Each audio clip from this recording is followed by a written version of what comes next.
Welcome to Say It in 4. I'm your host, Terrence Edwards. Joining me today, we have Fladger, Daniel Smith, Charnetta Williams, and Brittany Crutchfield. Welcome to the show, guys. Hey, what's going on, everybody? All right. So today's topic, you can mess your whole life up by having close friends who have no goals and aspirations in life. Is this true? Talk to me, Daniel. I'm going to have to go with yes. I believe it is true because those friends can become cement blocks, in my opinion. They can become somebody that's, kind of hold you down because, one, you don't have, when you're having struggles and you're moving forward and you're trying to reach out to somebody for that motivation, they won't be able to really provide you that motivation to keep pushing you forward. And then sometimes, those friends also get mad when you're moving in a direction that they don't see themselves going in. So they won't be able to truly understand your hustle, your drive, anything that you're moving forward towards. And I just recently had to deal with this. I had a friend live with me for months. And then I was going to ask you, because you're speaking on passion too. So something must have happened. Well, I tried to have them elevate, but they would sit around the house and be lazy every day while I'm sitting here making moves, making money and making things happen. And so I'm like, okay, bro, it's time to shake that dead weight. You obviously aren't going to be motivated to do whatever you need to do because you have an example. So I feel like if you're a good example and you're being a good friend, your friends aren't going to want to stay in the same spot because they look at what you're doing. And if I'm being a good friend, I'm going to try to pull you along the way with me. So that way we can do it. If you're not going to be motivated, I can't pull you along with me. We can't be in the same rooms. I can't provide the same connections to you because you're going to mess my name up. There you go. Okay. I don't think it's a bad thing. It falls on us ultimately. If they're not as driven, if they're not as motivated as us, I think that's okay. It's still okay to have those type of people around you. Just make sure that they're not being a distraction. Like if you're like, oh, I need to, work on this project. I need to do this. And they're like, oh, just come do that. Just do this, just do that. Then, those are some flags like, okay, they're not really pushing you, not motivating you. They're not helping you. So you might want to limit your time with them. But other than that, yeah, it's cool. Brittany?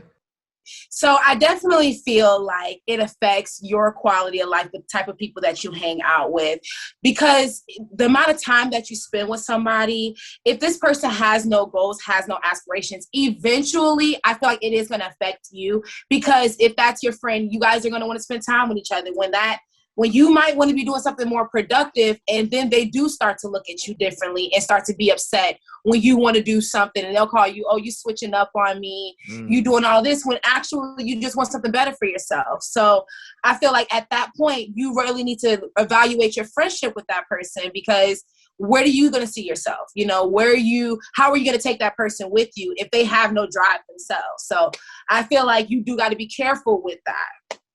Yes, I do believe certain people that you hang out with, they have no aspirations, that don't want to follow their goals. It can mess up your life. They always say that it could be that one time you do something with somebody that could be the mistake for the rest of your life. Certain things can be fixable in certain relationships that you have with the people that you want to be with. But as far as making your own decisions and making sure you can stay on task with your goals, and you have friends that's kind of pulling you down and not supporting you, that's what I'm pretty much big on. I definitely feel like they can ruin your life. You have to, and Charnetta, you said it the best, you have to make your own choices. You have to make your own choices. You can't even blame it on the friend, because essentially it's going to always fall back on you. So I'm definitely with you on that 100%. Yeah, but some people probably don't know that the person sitting next to them is holding them back, right? So how can somebody determine if it's time to evolve to that next chapter, or they have to elevate and leave somebody behind? What are the signs, Brittany? I feel like the key thing is when you want to start to better yourself and you feel that you can't share that with that person because it may affect your relationship or affect the way that they look at you, that's sign number one, right? Is that you need to find a new circle of friends. But then I also feel like, what was the reason that y'all became friends? On what level did y'all get connected, right? So there's some friends that I had that we connected because we both clubbed all the time. That was the only thing that we had in common, is that was my club friend. That was the person I called. But when I no longer want to club, how are me and you still going to be friends? How you transition? Right. Yeah. How you transition? Right, exactly. And so when I'm in different seasons, I feel like we all go in different seasons of our lives. Depending on those seasons, it depends on if that friend is truly, some friends you're going to have that's going to last, you know, that's going to go through all the transitions, all your different seasons in your life. Then some friends are just for what that period that you were going through. And that's why y'all connected. But maybe you're not that person no more. So that type of stuff, you no longer have a desire to do that. So maybe then when you start to realize that difference, maybe then you maybe need to like, all right, once you realize that there's just that disconnect and you guys just don't connect on that level for whatever reason, and you're no longer that person that you were when y'all became friends, then maybe you need to find a new circle. Maybe you need to find some people to elevate, you know, to kind of give you a higher esteem in your life. So maybe then you need to reevaluate it. Daniel, what's your thoughts on that? Yeah, I agree with Brittany. Like once you can tell that they're starting to hold you back, then that's when it's time to, you know, elevate and evolve and move forward from there. Because everybody has a season. They play a season, you know, within our life, and they're there for certain reasons and teach us lessons as we go along, so that way we can better ourselves in the overall scheme of things. But if they're a close friend, that close friend, it's always going to kind of be there. So you necessarily don't have to elevate or evolve from them. You're just going to go through that stage of where you may not, you know, talk as much as you used to or keep things going, but they're always going to be, you know, that well-rounded person that you can go back to and always communicate with, because they understand you. They've known you since the beginning. They've seen you transition from there. So I believe like if they're considered a close friend, you never really have to elevate or leave them behind. You just kind of evolve, and hopefully they go along with it, because they're going to evolve in their chapters as well. So you never really have to leave them. You just kind of elevate your life and move forward from there. And I like what you said about, like, you know, different chapters, because that's how I look at my life, right? As one complete book. So chapter 1 is completely different from 15. So, I mean, Brittany, we met in high school. Chanel, we met in college, you know, so those are different chapters. But I pick 1 or 2 people that I get really close with, and I just stick with them. That's it. You know what I mean? Everybody coming for the ride. And along that way, if I feel like, it's something about this guy, not going to put any names out there, but it's something about this guy. He can't go for the next chapter. He can't go to chapter 25 or 26, etc. Netta, what's your take on that? Yeah, I feel like, you know, it's time to evolve, go to the next level when you start to feel unfulfilled, or you're looking like, what's next? What am I doing? You know, type of thing. And you will naturally, I feel like, start to kind of look around your surroundings, who's around you, you know, kind of try to draw upon inspiration, things like that. And if someone is not good for you, it may reveal itself during that phase too. No? That is so deep that you said that. Actually, I need some spirit fingers right now, because I actually have, yes, I do. I have actually some advice about this, because I was thinking about it. And with you, this is how you know somebody's not good for you, or they're toxic, or you need to separate yourself from them. And if you guys had went through any of these, you could get amen, a hoot, a shallow, whatever. All right. So if you notice your friend gives you backhanded compliments. Amen. Oh, girl, amen. I'm sorry. Like what though? What do you mean? Look, like a backhanded. Go ahead, Charnetta. You was gonna say something? Yeah, like, oh, that's cute, but you know, for your size or something like that. Right. Wow. Right. Yeah. Right. So, right. So that's one. I feel like guys don't really do that though. I think that's probably. I feel like that's more of a female thing, probably. I don't know. Yeah, we do that though. Really? Yes, I do. That would be worse than females. Another thing that I notice is when you are feeling unhappy with the person's behavior. So at one point you really like being around this person, and then the next minute you really not feeling them anymore.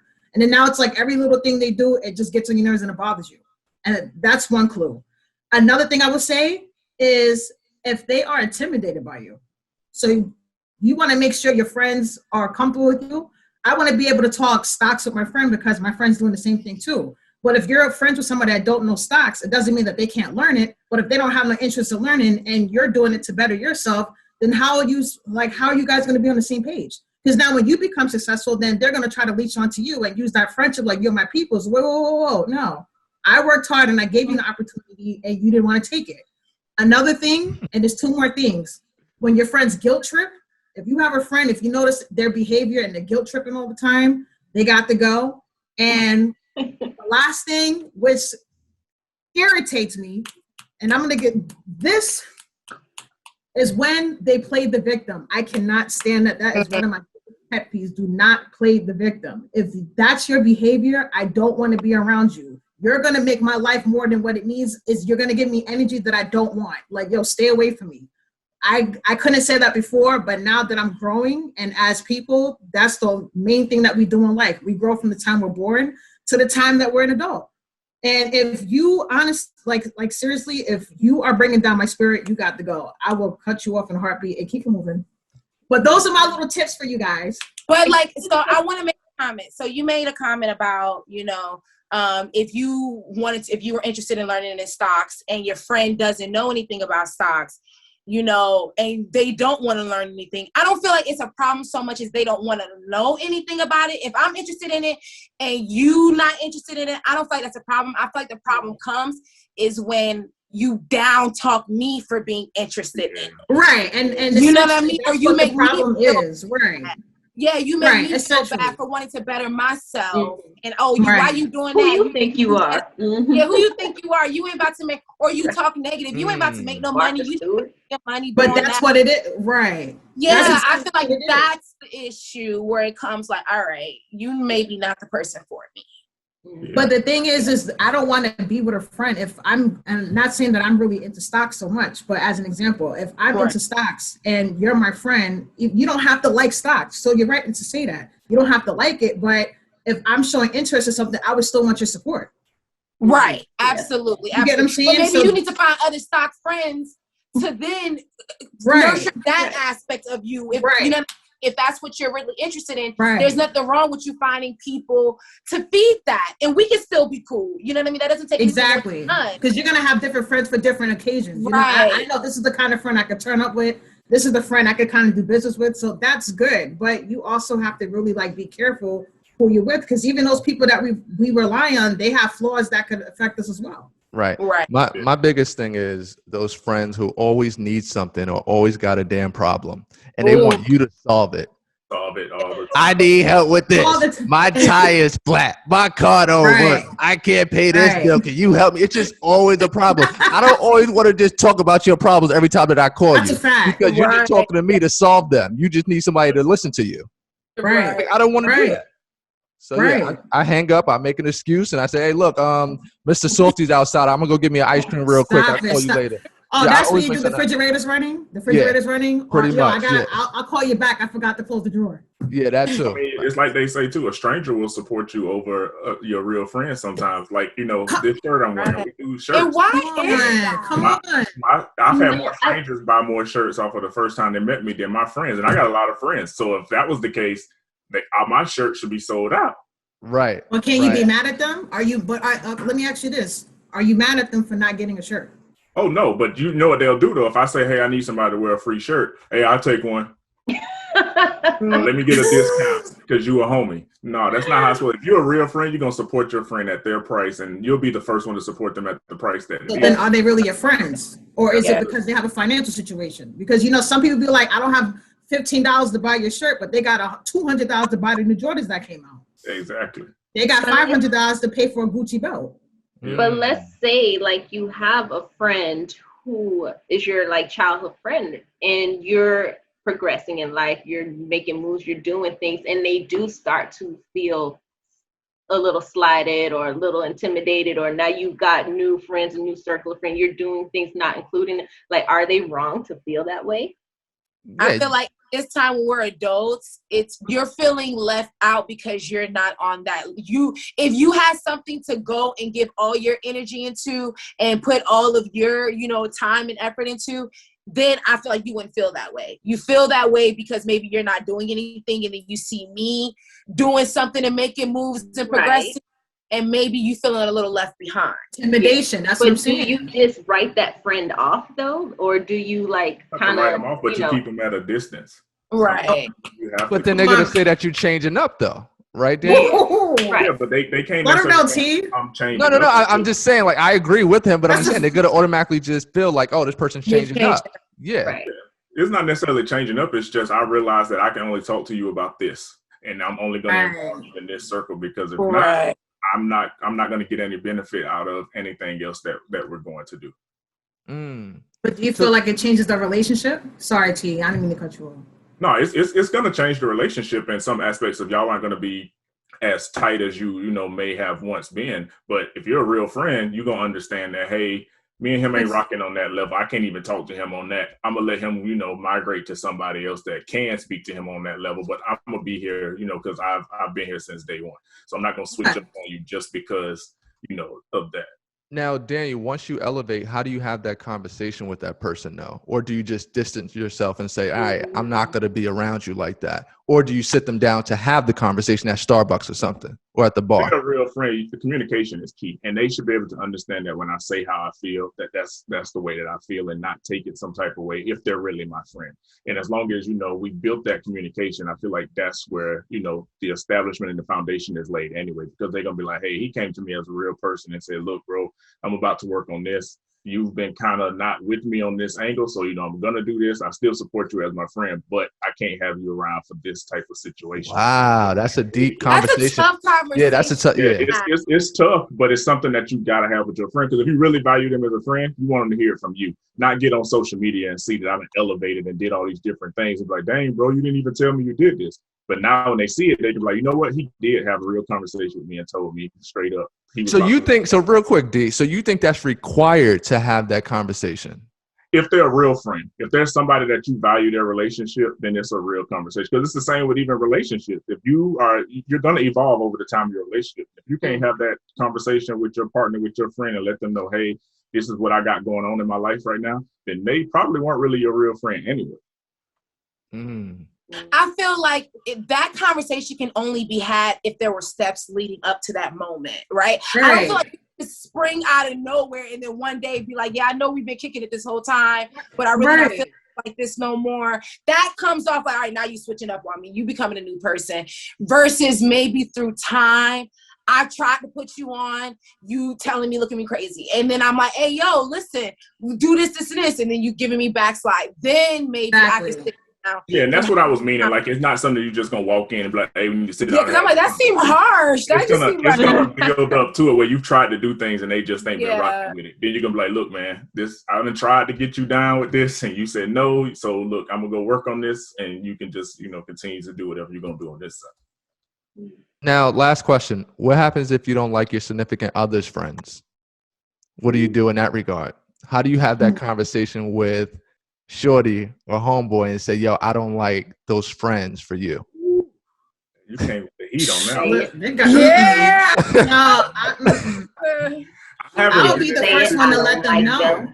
But exactly. Just tell them, I don't like your friends. They're not benefiting you. They're not uplifting you. They're not helping you. These are the same friends that, if you ever needed something, you'll break your back for them. But when you need help in your time of need, where are they at?